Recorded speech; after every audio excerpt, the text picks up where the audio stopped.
কি ব্যবসায়িকরা, হ্যাঁ এখন আবার নতুন কোন ট্রেন্ডিং শুরু হইব?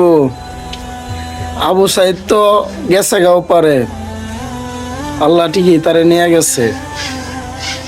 তার উপকার করতে গিয়া যে মানসিক টর্চারিংটা করছেন তারে, এগুলা ঠিক করেন নাই। হ্যাঁ, মানুষের উপকার করতে গেলে নিঃস্বার্থভাবে উপকার করবেন, স্বার্থ দিয়া না।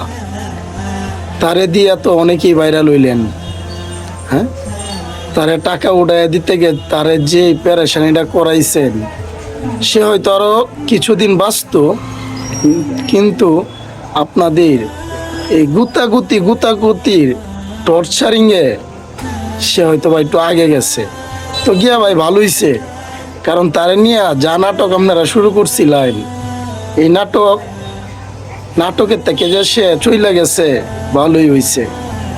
তবে একটা কথা বলি শুনেন, যদি কারো উপকার করতে মনে চায় নিঃস্বার্থভাবে করবেন, আর করার পরে সে ওই টাকা দিয়ে কি করলো, কতটুকু ওষুধ খাইলো, কতটুকু চিকিৎসা করলো, এত গুতাগুতি না কইরা নিঃস্বার্থভাবে কইরা দিয়ে আসবেন।